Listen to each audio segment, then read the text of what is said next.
بسم اللہ الرحمن الرحیم الحمد للہ رب العالمین والصلاة والسلام علی رسولہ الکریم وعلی آلہ وصحبہ اجمعین رب اشرح لی صدری ویسر لی امری واحلل عقدۃ من لسانی یفقہوا قولی وقال عز وجل فی القرآن المجید اعوذ باللہ من الشیطان الرجیم بسم اللہ الرحمن الرحیم وجوہ یومئذ ناظرہ الی ربها ناظرہ اما بعد تمام تعریفیں اس اللہ عز وجل کے لیے لائق و زیبا ہے جو تمام جہانوں کا بنانے والا اور اسے پالنے والا ہے، اور درود و سلام اس کے آخری نبی محمد صلی اللہ علیہ وسلم پر۔ میں آپ سب کا استقبال اسلامی طرز سے کرتا ہوں۔ السلام علیکم ورحمۃ اللہ وبرکاتہ۔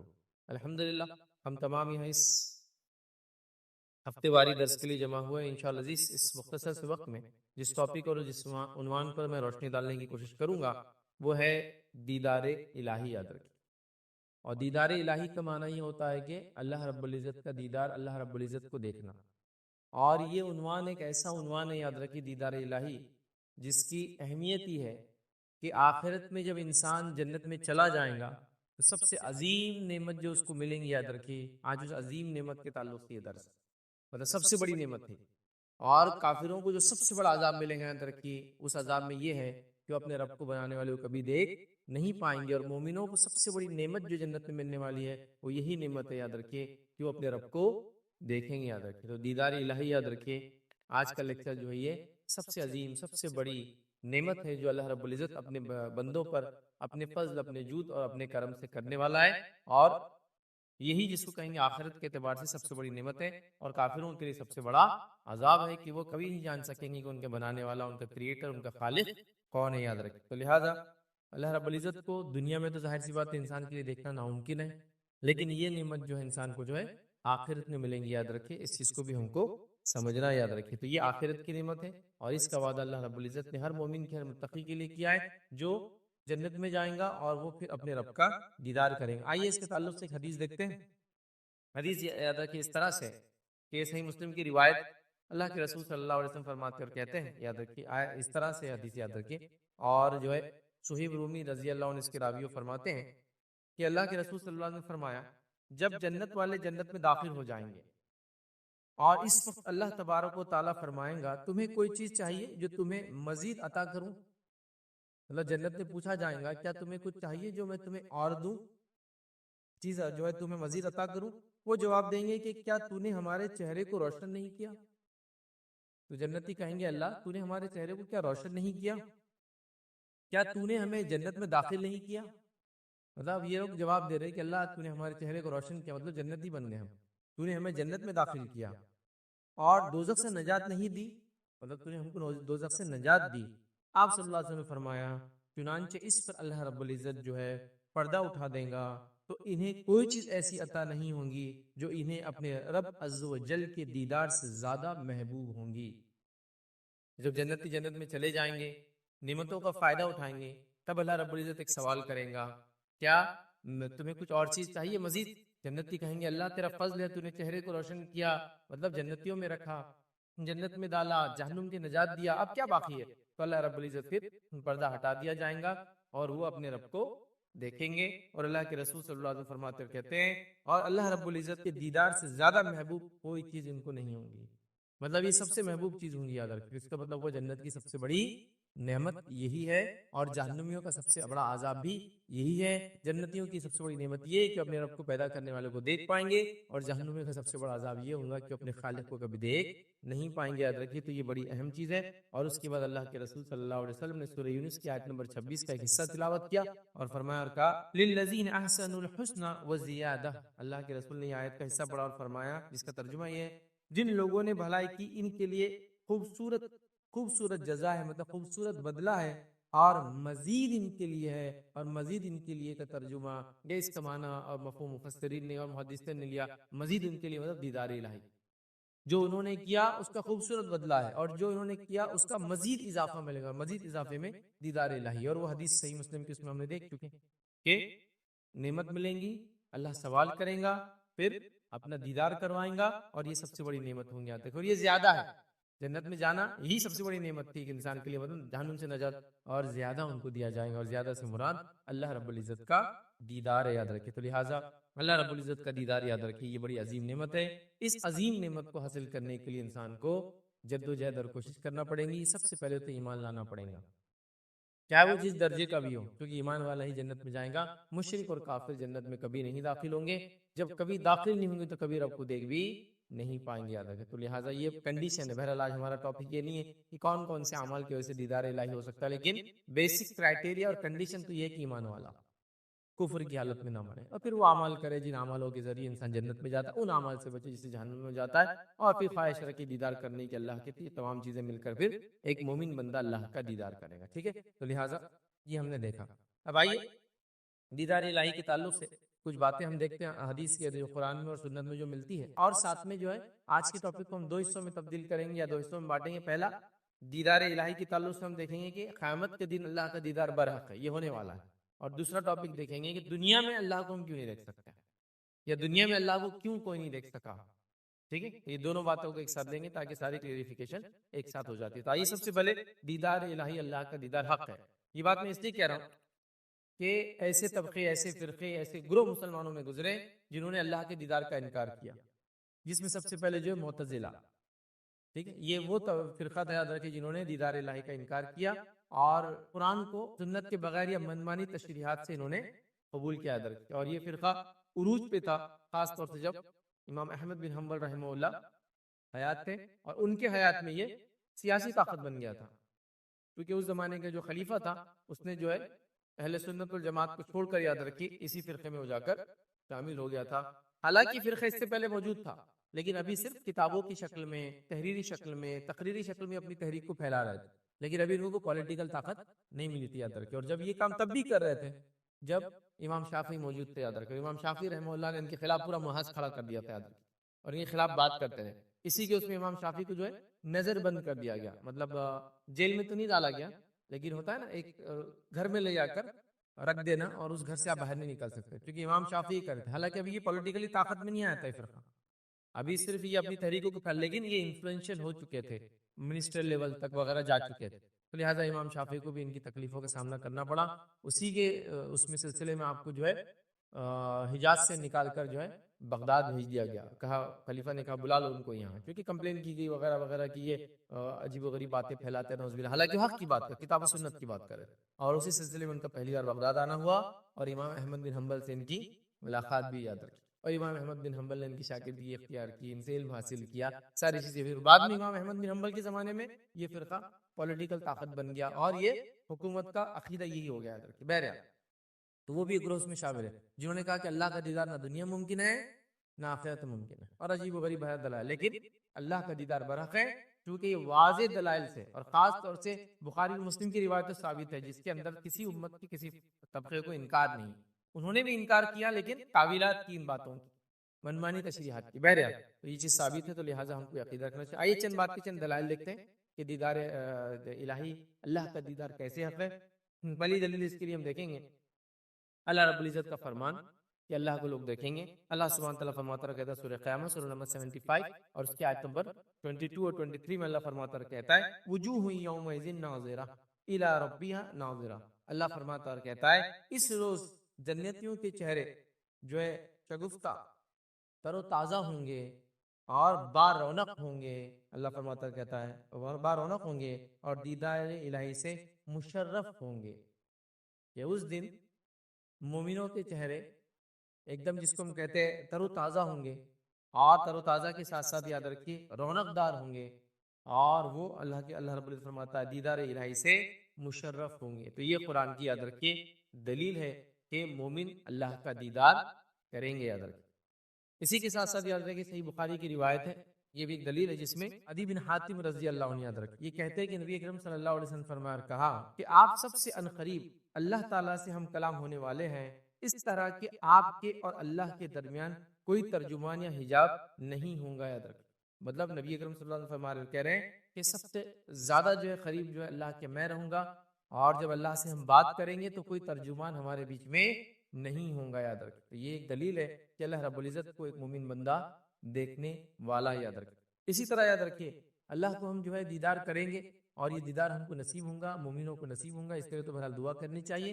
اس کی ایک اور دلیل یہ ہے، یاد رکھیے، جو بخاری کی روایت ہے، صحابہ فرماتے اور کہتے ہیں کہ نبی اکرم صلی اللہ علیہ وسلم نے فرمایا اور کہا کہ ہم نبی اکرم صلی اللہ علیہ وسلم کی مجلس میں جو بیٹھے تھے کہ اچانک آپ نے 14ویں کی چاند کی جانب دیکھا، مطلب شام کا وقت تھا، صحابہ نبی اکرم صلی اللہ علیہ وسلم کے اطراف بیٹھے تھے اور 14ویں کا چاند 14 کا جو مون ہوتا ہے آپ دیکھتے ہیں بہت چمکدار ہوتا ہے، اور 14ویں کا چاند اس لیے زیادہ سب سے چمکدار ہوتا ہے کیونکہ یہ سب سے بڑا ہوتا ہے سائز میں، چاند چونکہ 28 دن کی سائیکل میں چلتا ہے تو 14th ڈے یہ سب سے زیادہ برائٹ ہوتا ہے، اتنا برائٹ کہ آج تو ہم کو یہ چیز کا کچھ علم نہیں، سمجھ میں بھی نہیں آتا کیونکہ لائٹیں ہونے کی وجہ سے یہ سب ختم ہو گیا، لیکن جس زمانے میں لائٹیں نہیں تھی تو اس وقت تو 14ویں کے چاند کا لوگ انتظار کرتے سفر کرنے کے لیے، کیونکہ پھر رات میں بھی سفر کر سکتے تھے، اتنا روشن ہوتا ہے کہ ایک مطلب آپ چل سکتے چیزوں کو دیکھ سکتے، مطلب کلیئر نہیں بٹ سب چیزیں آپ کو نظر آ سکتی ہے، اتنا اچھا کلیئر ہوتا ہے ادھر، تو لہٰذا 14ویں کا چاند تھا، صحابہ نبی اکرم صلی اللہ علیہ وسلم کے طرف بیٹھے تھے تو آپ نے 14ویں کی چاند کی طرف دیکھ کر آپ نے فرمایا آپ اپنے رب کو اسی طرح دیکھیں گے، صحابہ سے کہہ رہے کہ تم اپنے رب کو اسی طرح دیکھو گے جس طرح یہ چاند دیکھ رہے ہو، مطلب تم لوگ اللہ تعالیٰ کو ویسے ہی دیکھو گے جس طرح سے چاند کو دیکھ رہے ہیں، اور رب تعالیٰ کو دیکھنے میں کوئی مشکل نہیں ہوگی، اور اللہ تعالیٰ کو دیکھنے میں تم لوگوں کو کوئی مشکل نہیں ہوگی، اگر آپ نماز عصر اور نماز فجر کو وقت پر ادا کرنے کی استطاعت پاتے ہیں تو ایسا کرتے رہیں، مطلب 14ویں کا چاند ہے، صحابہ موجود ہے، نبی کریم صلی اللہ علیہ وسلم فرما رہے ہیں جس طرح سے تم 14ویں کی چاند کو دیکھتے ہو اسی طرح اپنے رب کو روز قیامت دیکھو گے، اور اس کے لیے جو چیز کرنا ہے وہ ایک بات بھی اس کے اندر آ رہی ہے، کہا اگر نماز عصر نماز فجر کو وقت پر ادا کرنے کی استطاعت پاتے ہو تو ایسا کرتے رہنا، دیدار الہی کی بات ہو رہی ہے اور عصر اور فجر کی بات کی جا رہی ہے، اس سے علماء لکھتے ہیں کہ عصر اور فجر کی نماز جو پڑھے گا ریگولرلی وہ دیدار الہی کرے گا، یا ایک سبب ہے یہ دیدار الہی کا۔ آپ کو یہ کہیں گے باقی 3 نمازوں کا کیا؟ 5 ہے نا ٹوٹل نماز، دیکھیے جو ان 2 کی پابندی کر لے باقی 3 ان کے لیے آسان ہے، جو ان 2 کی پابندی نہیں کر پائے باقی 3 بھی ان کے لیے مشکل ہو جاتا ہے، یہ ایک دم بالکل عام بات ہے، کیونکہ ایسی نمازیں یاد رکھیے بڑی مشقت ہوتی ہے، فجر کی نماز آدمی رات میں سویا ہے اٹھنا دل نہیں بولتا، عصر کی نماز عموماً لوگ دوپہر میں آرام کرتے ہیں اس کا جانا جان پہ آتا ہے، اس لیے ان 2 نمازوں کا خاص طور سے تذکرہ کیا گیا، اور عصر کی نماز کے تعلق سے بہت ساری باتیں آتی ہیں، اس طرح فجر کے تعلق سے بہت ساری باتیں آتی ہیں، عصر کو صلاۃ وسطیٰ کا بیچ کی نماز کی پابندی قرآن نے حکم دیا کرو، تو لہٰذا اس سے علماء لکھتے ہیں کہ ان 2 نمازوں کی پابندی کرنے والا اللہ کا دیدار کرے گا، تو اللہ کا دیدار تم کرو گے کیسے کرو گے؟ جیسے 14ویں کی چاند کو دیکھتے ہو اس میں کوئی تکلیف و مشقت نہیں، تو ویسے ہی تم اللہ رب العزت کا بھی دیدار کرو گے، نبی اکرم صلی اللہ علیہ وسلم نے اس بات کو واضح اس روایت کے اندر کر دیا تھا۔ اب ایک بات یاد رکھیے وہ آتی ہے جو لوگ دلائل کے طور پہ پیش بھی کرتے ہیں، اس بات کو یاد رکھیے اہل سنت والجماعت میں سے نہیں لیکن دیگر لوگ بھی کرتے ہیں، کبھی کنفیوژن ہوتا ہے قرآن کو جب ہم پڑھتے ہیں تو دیکھیے قرآن کی آیت ہے جو سورہ انعام سورہ نمبر 6 سورہ نمبر 6 آیت نمبر 103 103 ہے، اللہ فرماتا اور کہتا ہے لا تدرک الابصار وهو يدرك الابصار وهو اللطيف الخبیر، یہ آیت یاد رکھیے بہت سے لوگ پیش بھی کرتے ہیں جو قرآن کو یا سنت کو ایک ساتھ نہیں سمجھتے ہیں، منمانی کر کے سمجھنے کی کوشش کرتے ہیں، تو وہ لوگ یہ آیت پیش کرتے ہیں کہ اللہ فرمان لا تدرک الابصار، کیا ہے اس کا ترجمہ؟ اسے نگاہیں نہیں پاتی اور وہ سب کو نگاہوں کو پاتا ہے، مطلب اللہ کو کوئی نہیں دیکھ سکتا اور وہ سب کو دیکھ رہا ہے، یہ اس کا عام ترجمہ ہے، تو وہ لوگ لا کے اس کو پیش کرتے ہیں، لیکن یاد رکھیے یہاں جو بات ہو رہی ہے یہ بات بالکل درست ہے کہ اللہ کا ادراک کوئی نہیں کر سکتا ہے، اور ہم اللہ کے دیدار کی بات کر رہے ہیں، دیدار مطلب دیکھنا، ادراک مطلب گھیرنا، مطلب کیا ہوا جو ہم بات کریں کہ اللہ کا دیدار ہم کریں گے کیسے؟ جیسے 14ویں کی چاند کو کرتے ہو، ٹھیک ہے، تو 14ویں کی چاند کو ہم دیکھ سکتے ہیں، دیدار کر سکتے ہیں، اس کا ادراک کر سکتے ہیں، اس کو گھیر سکتے نہیں، چاند کتنا بڑا ہے آپ کو بتائے، ادراک میں کتنا بڑا ہے وہ آئیں گا، کتنا چوڑا ہے، لیکن ہم وہ سب نہیں دیکھ سکتے، خالی کیا کر سکتے اس کو یہاں سے زمین پہ سے دیکھ سکتے ہیں، دکھتا تو ہے نا، ادراک نہیں کر سکتے اس کا گھیراؤ کتنا بڑا، چاند بہت بڑا ہے، ہم کو تو بالکل اتنا چھوٹا دکھتا ہے، یاد رکھیے، ٹھیک ہے، تو لہٰذا یہاں جو ہم بات کر رہے ہیں یاد رکھیے وہ دیدار کی ہے، قرآنی آیت بھی جو بات کری کہ اس کو ادراک کوئی نہیں کر سکتا اور وہ سب کو ادراک کرتا ہے، تو یہ بات بالکل درست ہے، دنیا میں بھی درست ہے کہ اللہ کو ادراک نہیں کر سکتا اور آخرت میں بھی درست ہے اللہ کا ادراک کوئی نہیں کر سکتا ہے، لیکن دنیا میں اللہ کا دیدار کوئی نہیں کر سکتا، لیکن آخرت میں دیدار کریں گے، ادراک نہ دنیا میں ہوگا نہ آخرت میں ہوگا، لیکن دیدار دنیا میں نہیں ہوگا، مومنوں کو آخرت میں ہوگا، صرف یاد رکھیں، تو یہ آیت کو اس معنی میں لے، پھر آگے اللہ وہ لطیف الخبیر، اور وہ نہایت باریک ہے اور خبر رکھنے والا ہے، تو لہٰذا اگر کوئی یہ دلیل دے کہ بھائی اس سے تو پتہ چل رہا ہے ادراک نہیں ہوگا، تو ہاں ہم بھی بولتے ادراک نہیں ہوں گا، کوئی نظر اس کا ادراک نہیں کر سکتی، وہ ساری نظروں کا ادراک کر سکتا ہے لیکن اس کو دیکھ سکیں گے آخرت میں، ادراک تو نہیں کر سکتے. سورج ہے، ایک روایت میں اللہ کے فرمائے کہ جیسے تم سورج کو دیکھ سکتے ہو دن میں، کوئی تکلیف ہوتی ہے؟ سورج کو دیکھ سکتے آپ لیکن زیادہ دیر تک نہیں، چاند کو زیادہ دیر تک دیکھ سکتے ہیں لیکن کیا سورج کا ادراک کر سکتے؟ اف کتنا بڑا ہے وہ، ہماری دنیا سے کتنا بڑا ہے، کئی ہزاروں دنیا میں سما سکتی ہے نا. تو ہم دیکھ سکتے لیکن ادراک نہیں کر سکتے اس. تو لہٰذا یہاں ادراک کی بات ہو رہی ہے. اور ہم بات کریں دیدار کی، تو دیدار تو آخرت میں ہوں گا لیکن ادراک تو وہاں بھی نہیں کر پائیں گے، ہے نا. جیسے چاند کو ہم یہاں سے دیکھ سکتے ہیں کتنا بڑا ہے، کتنا چوڑا ہے، حقیقی روشنی وہ تو اس پہ جا کے پتہ چلیں گے، وہ کبھی نہیں کر سکتے. ٹھیک ہے، تو اس بات کو بھی ہم کو سمجھنے کی ضرورت ہے. تو کوئی اگر یہ دلیل دے تو اس کو ہم اس طرح سے سمجھتے ہیں، یاد رکھیں.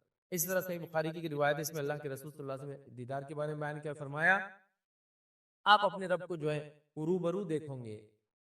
صحابہ سے کہا کہ تم اپنے رب کو روبرو سمجھتے نا. اور روبرو کی جب بات آتی ہے یاد رکھیے تو آمنے سامنے ہونا ضروری ہوتا ہے. اور آمنے سامنے روبرو اس کو بولتے ہیں جو دکھتا ہے، ورنہ کیا بولتے ہیں؟ پردہ پوش، پردے کے پیچھے سے. روبرو کب بولیں گے؟ جب میں آپ کو دیکھ سکتا ہوں اور آپ مجھے دیکھ سکتے ہو. جیسے کسی نے پوچھا آپ فلاں جگہ گئے تھے، ہاں انہوں نے بات کی کہ آپ سے روبرو کی. آپ بولے کہ نہیں وہ تو پردے کے آڑ میں تھے، نہیں دیوار کی وجہ سے کیے، نہیں فون پہ کیے، نہیں میسج بھیجے تھے. روبرو کا معنی تھا سامنے. تو اللہ کے سفر ہمارے بخاری میں تم روبرو ہوں گے، اور روبرو میں دیکھنے کا معاملہ ہوتا ہے، یاد رکھیں. اسی طرح یاد رکھیے ایک اور دلیل جو ہمیں ملتی ہے کہ اللہ رب العزت کا ہم دیدار کریں گے، یاد رکھیے وہ اس طرح سے، یاد رکھیے جو ابو ہریرہ اس کو روایت کرتے ہیں رضی اللہ عنہ، اور صحیح بخاری کی روایت. آپ نے فرمایا کہا کہ صحابہ نے عرض کیا اے اللہ کے رسول، کیا روز قیامت ہم اللہ تعالیٰ کو دیکھیں گے؟ اب ظاہر سی بات ہے صحابہ کے سوال جو دیکھیں گے کس معنی میں ہوں گا؟ دل کی آنکھوں سے دیکھیں گے، محسوس کریں گے. دیکھیں گے سے مراد یہ ہے کہ محسوس تو یہاں بھی کریں نا اللہ کی خشیت، ڈر وغیرہ سب، لیکن دیکھیں گے کیا؟ کیا ہم دیکھیں گے؟ فرمایا اگر مطلع صاف ہو تو کیا آپ سورج کو دیکھ سکتے ہیں؟ مطلب اگر ابد نہ ہو تو کیا تم لوگ سورج کو دیکھ سکتے ہو اور اس میں کوئی دقت محسوس کرتے ہو؟ صحابہ نے عرض کیا نہیں. پھر ابھی اکرم صلی اللہ علیہ وسلم نے فرمایا کہ اگر مطلع صاف ہو، مطلب بادل وغیرہ نہ ہو آسمان میں، تو کیا تم 14ویں کی رات میں چاند کو دیکھ سکتے ہو؟ صحابہ نے کہا بغیر مشقت کہ ہاں بالکل ہم دیکھ سکتے ہیں، بغیر مشقت دیکھ سکتے ہیں. تو رسول اکرم صلی اللہ علیہ وسلم نے فرمایا کہ آپ اللہ کو بھی روز قیامت اسی طرح دیکھو گے. تو تم لوگ اللہ تعالیٰ کو بھی روز قیامت اسی طرح دیکھو گے، ادراک نہیں کر پائیں گے لیکن دیدار ہوں گا، یاد رکھیے. اور اللہ کا دیدار یہ سب سے بڑی دلیل ہے. اب آئیے اللہ کے دیدار کے تعلق سے یہ برف ہے، چھوٹا سا واقعہ سناتا ہوں. امام احمد بن حنبل رحمہ اللہ کے زمانے میں، کیونکہ ان کے زمانے میں تو یہ فتنہ بڑا عام ہو گیا تھا کہ اللہ کا دیدار نہیں ہوگا. تو ایک شخص کے تعلق سے آپ کو بتایا گیا کہ وہ یہ کہتا ہے کہ قیامت کے دن اللہ کا دیدار نہیں ہوگا. دنیا میں تو نہیں ہوگا، یہ بات تو ہے، لیکن قیامت دن بھی نہیں ہوگا. تو امام احمد بن حنبل اس کو جواب دیتے اور کہتے ہیں جو قیامت کے اللہ کے دیدار کا منکر ہو، وہ چاہے کوئی بھی ہو، پکا کافر ہے. جو شخص اللہ کے دیدار کا دنیا میں منکر ہے، کیا فرمانا ہے؟ چاہے کوئی بھی ہو. کیونکہ اس زمانے میں کیا ہوتا تھا معلوم ہے آپ کو؟ خلافت کے لیول تک لوگ بگڑ چکے تھے، اور خاص طور سے جو ہے معتزلہ فرقہ بالکل طاقت میں آ چکا تھا، بلکہ وہ اب حکومت میں آ چکے تھے، یاد رکھیں. اور امام احمد بن حنبل میں بڑے ظلم ڈھائے انہوں نے، بڑے ظلم ڈھائے. اتنا کہ روایتوں میں آتا ہے کہ آپ کو قید میں ڈال دیا گیا اور پبلکلی اتنے کوڑے مارے جاتے لا کر آخر میں. لیکن پبلک پریشر آیا، لوگوں نے دیکھا اور برداشت نہیں کر پائے، تھوڑی آواز اٹھا لی، عوام کہیں باغی نہ ہو جائے، تو بہرحال آپ کو چھوڑ دیا گیا، لیکن آپ پہ کڑی نظر رکھی جاتی تھی. جیسے اس سے پہلے امام شافعی کے ساتھ کیا گیا تھا، انہی کے دور میں، ابتدائی دور میں ان کی زندگی کی، جب وہ امام شافعی کے خلاف بھی ایسی کمپلینس ڈالے انہوں نے، لیکن ابھی وہ حکومت میں سیاست کے لیول پہ آ چکے تھے لیکن خلافت کے لیول پر نہیں تھے. لیکن اب تو خلیفہ ہو چکے تھے. تو آپ کیا فرما رہے ہیں؟ جو قیامت کے دن اللہ کے دیدار کا منکر ہو، چاہے کوئی بھی ہو، کوئی بھی ہو سکتا ہے، وہ پکا کافر ہے. پھر آگے کہتے ہیں اس پر اللہ کی لعنت اور غضب ہے. پھر آگے فرماتے ہیں کہ اللہ نے یہ نہیں فرمایا، کہ اللہ نے یہ نہیں فرمایا. کیا فرمایا؟ جو ہم نے ابھی بھرا سورہ قیامت کی آیت دیکھی، اس کا ترجمہ ہے اس روز کچھ چہرے تر و تازہ ہوں گے اور رونق دار ہوں گے، اپنے رب کی طرف دیکھ رہے ہوں گے. کہا یہ نہیں دیکھا قرآن کہتا. پھر آگے فرمایا اور اللہ تعالیٰ خبردار ہو جاؤ کہ اللہ تعالیٰ کی یہ بات تم نے نہیں سنی؟ کون سی بات؟ قیامت کے دن یہ لوگ دیدار الہی سے محروم کر دی جائیں گے. اور یہ کس کے تعلق سے بات ہے؟ ہم دیدار الہی سے محروم کر دی جائیں گے. یہ کافروں کے تعلق سے بات ہے. یاد رکھیں کافر دیدار الہی سے محروم کر دی جائیں گے. اور یہ آیت ہے قرآن کی سورہ مطففین سورہ نمبر 83 اور اس کی آیت نمبر 15 ہے، جس میں جو آیت اس طرح سے کلا انہم عن ربہم یومئذ لمحجوبون. اللہ فرماتا اور کہتا ہے کہ خبردار روز قیامت یہ لوگ دیدار الہی سے محروم کر دیے جائیں گے. آپ نے فرمایا جو شخص یہ کہے کہ اللہ کا دیدار قیامت دن نہیں ہوگا وہ سب سے پہلے تو کافر ہے. پھر فرمایا اللہ کی لعنت اس پہ ہو، اللہ کا غضب اس پہ ہو. کیا اس نے یہ نہیں پڑھا کہ اللہ کو وہ لوگ دیکھیں گے مومن لوگ؟ اور کیا اس نے یہ نہیں پڑھا کہ کافر اللہ کا دیدار نہیں کر پائیں گے؟ قرآن کی آیت تو کافر اللہ کا دیدار نہیں کریں گے، مومن اللہ کا دیدار کریں گے. تو آپ نے ایسے شخص کو کافر قرار دیا ہے. تو لہٰذا دیدار الہی حق ہے اور یہ بہت عظیم نعمت ہے. یاد رکھیں. آئیے آگے بڑھتے ہیں. اسی طرح ایک اور واقعہ آتا ہے، یاد رکھیے واقعے کو بھی دیکھتے ہیں.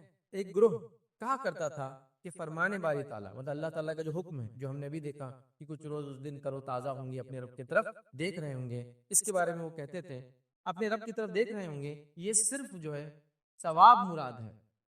ثواب مراد ہے مطلب وہ ان کو اجر ملے گا اس کا. دیکھ رہے ہوں گے کہ ہاں یہ مراد ہے. میں نے امام مالک رحمۃ اللہ علیہ کو فرماتے ہوئے سنا. اب یہ کہہ رہے کچھ لوگوں کا یہ عقیدہ، لیکن امام مالک کیا کہتے تھے وہ ریپیٹ کرے. امام مالک کو یہ فرماتے ہوئے سنا کہ یہ جھوٹ اللہ کے اس فرمان کا کیا جواب دیں گے. مطلب یہ جو جھوٹے لوگ ہیں وہ اللہ کے اس فرمان کا کیا جواب دیں گے. کون سا فرمان؟ سورہ مطففین سورہ نمبر 83 آیت نمبر 15 83 کا 15. کون سی آیت ہے؟ وہی خبردار قیامت کے دن یہ لوگ دیدار الہی سے محروم کر دیے جائیں گے. تو جب امام مالک کے پاس یہ بات پہنچی، کیونکہ کچھ لوگ یہ کہتے ہیں کہ دیدار الہی روز قیامت نہیں ہوگا، تو امام مالک کہہ رہے ہیں کہ وہ لوگ جھوٹے ہیں. اور اس کا کیا جواب دیں گے جس آیت میں اللہ فرما رہا ہے قیامت دن کافر اللہ کو نہیں دیکھ پائیں گے. جب کافر اللہ کو نہیں دیکھ پائیں گے تو اس کا الٹ کیا ہوگا؟ مومن اللہ کو دیکھ پائیں گے.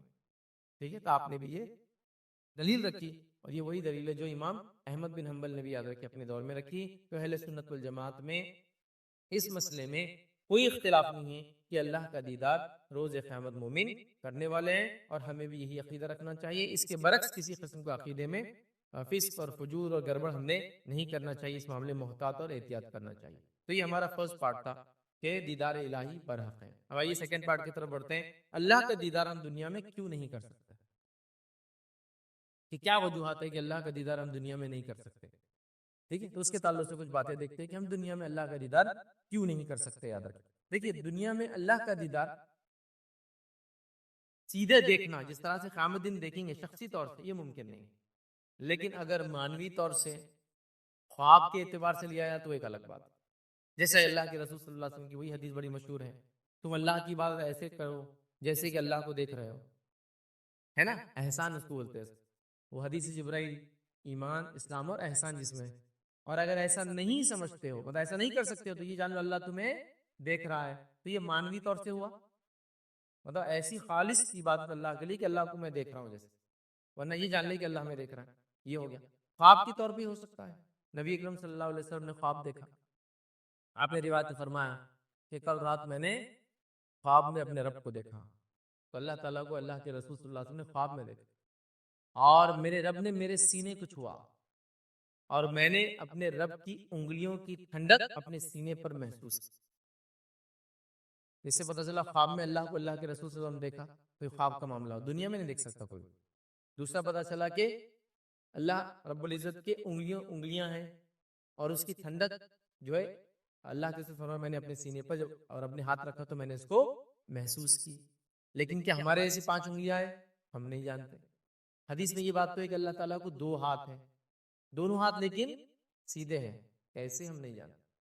قرآن میں خود اللہ نے فرمایا کہ اے شیطان تو نے آدم کے سامنے سجدہ کیوں نہیں کیا جس کو میں نے اپنے دونوں ہاتھ سے بنایا.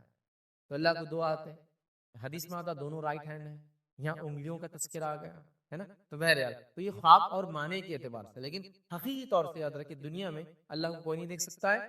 آخرت میں ہم لوگ جو ہے دیکھیں گے لیکن ادراک نہیں کر پائیں گے، لیکن دیدار ضرور اللہ رب العزت کا ہونے والا ہے. یاد رکھیں مومنوں کا. اب دنیا میں کیوں نہیں دیکھ پائیں گے؟ اسی کچھ وجوہات میں آپ کے سامنے رکھتا ہوں یا کچھ باتیں رکھتا ہوں. سب سے پہلی چیز تو یاد رکھیں اللہ کے نبی موسیٰ علیہ السلام یہ وہ برگزیدہ نبی یاد رکھیں جن کو اللہ تعالیٰ نے جو وحی دی اس کے اندر کسی فرشتے کو نہیں بھیجا. آپ کو سیدھے وحی دی جاتی تھی اور آپ نے آ کر بنی اسرائیل کے سامنے سیدھے اپنی بات رکھی. تو موسیٰ علیہ السلام سے اللہ نے سیدھے کلام کیا، جس سے آپ کا لقب پڑا کلیم اللہ، اللہ نے جن سے ڈائریکٹ کلام کیا. ٹھیک ہے، اللہ رب العزت قرآن میں فرماتا کہتا ہے، سورہ قصص آیت نمبر 30 میں اللہ فرماتا کہتا ہے، پھر جب وہ وہاں پہنچا تو وادی کے داہنے کنارے سے برکت والے خطے میں درخت سے پکارا گیا، اے موسیٰ میں ہی اللہ ہوں اور تمام مخلوقات کا میں ہی حاجت روا ہوں. تو اللہ رب العزت نے موسیٰ علیہ السلام کو بلایا، موسیٰ علیہ السلام گئے. ٹھیک ہے، اس کے بعد موسیٰ علیہ السلام سے اللہ نے کلام کیا. کلام کیسے کیا کہ ایک جگہ بلایا گیا، ایک جھاڑ کے پیچھے سے آواز آئی، لیکن موسیٰ علیہ السلام تب بھی اللہ رب العزت کو دیکھا نہیں، چونکہ ممکن نہیں تھا. آج اللہ فرماتا اور کہتا ہے، اور جب کتاب تورات دینے کے لیے اللہ رب العزت نے موسیٰ علیہ السلام کو بلایا تو موسیٰ علیہ السلام نے کیا کہا، ربی ارینی انظر الیک. موسیٰ علیہ السلام گئے اللہ کے پاس اور کہا، اے میرے رب مجھے اپنے آپ کو دکھا دے، میں تجھ کو دیکھوں. پہلے جب آپ کو نبوت ملی، جب اللہ کو دیکھا نہیں آپ نے، لیکن بعد میں وقتاً فوقتاً اللہ سے آپ کی بات ہوتے رہی. اب جب توریت لینے آپ گئے تو آپ نے ایک خواہش رکھی، اے اللہ میں تجھے دیکھنا چاہتا ہوں. ٹھیک ہے، اور موسیٰ علیہ السلام ہی وہ نبی ہے جو یہ کہہ سکتے تھے. وجہ یہ ڈائریکٹ اللہ سے بات کر رہے تھے، تو خواہش تو ہوں گی نا، جس سے میں ڈائریکٹ بات کر رہا ہوں اس کو دیکھوں. تو آپ نے اظہار کر دیا. اللہ رب العزت نے فرمایا، کہا اللہ تعالیٰ نے فرمایا، تم مجھ کو ہرگز نہیں دیکھ سکتے، البتہ پہاڑ کی طرف دیکھو، اگر وہ اپنی جگہ پر قائم رہ جائے تو تم مجھ کو بھی دیکھ سکو گے. پھر جب ان کے رب نے پہاڑ پر اپنی تجلی ڈالی تو اس کو ریزہ ہی پہاڑ ہو گیا اور موسیٰ علیہ السلام بے ہوش ہو کر گر پڑے. جب موسیٰ علیہ السلام کو خواہش ہوئی کہ میں اللہ کو دیکھوں، توریت لینے جا رہا ہوں، اللہ نے کہا ٹھیک ہے، پہلے اس پہاڑ کو دیکھو. اگر اس پہاڑ کو تم دیکھ پائے، مطلب اللہ کی تجلی جب اس پہ پڑیں گی، اس سے جو روشنی، چونکہ اللہ نور ہے، پڑیں گی، اگر تم اس کو دیکھ پائے، اس حالت کو، تم مجھے دیکھ پاؤں. جب اللہ کی تجلی اس پہاڑ پر پڑی، پہاڑ ریزہ ہو گیا، ذرات میں تبدیل ہو کے اڑ گیا. موسیٰ علیہ السلام اس حالت کو دیکھ کر، اس روشنی کو دیکھ کر، اس نور کو دیکھ کر بے ہوشی کی کیفیت میں، ابھی اللہ کو نہیں دیکھا، صرف ابھی وہ روشنی نور ہے اللہ کے آگے آتا ہے. اس کے نتیجے میں پہاڑ ریزہ ہو گیا، موسیٰ علیہ السلام بے ہوش ہو گئے.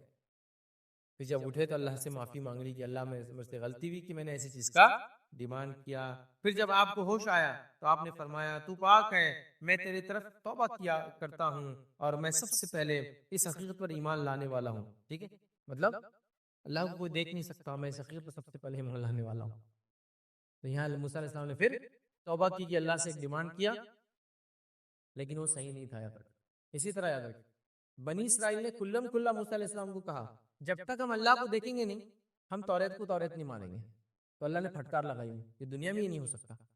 کیا دیکھیے قرآن میں اللہ رب العزت نے کیا فرمایا، سورہ بقرہ کی آیت ہے، اور جب تم نے کہا اے موسیٰ ہم تمہارا یقین نہیں کریں گے جب تک ہم اللہ کو سامنے نہ دیکھ لیں، تو تم کو بجلی نے پکڑ لیا اور تم دیکھ رہے تھے. تو اللہ نے سزا دی، سزا کے مستحق بنے. دنیا میں ڈیمانڈ کرنے کے نتیجے میں بجلی آئی، بجلی کی سزا ملی، ہلاک ہو گئے. کیونکہ اللہ کو دیکھنا تو موسیٰ علیہ السلام کے لیے پاسبل نہیں تھا، یہ ڈیمانڈ کر دی ہم کو دیکھنا ہے، تو اللہ نے ان کو سزا دیا. دنیا میں کوئی دیکھ نہیں سکتا، ایسی خواہش رکھنا بھی درست نہیں ہے. موسیٰ علیہ السلام نے کی، توبہ کرنا پڑا، قوم نے کی، سزا بھگتنا پڑا.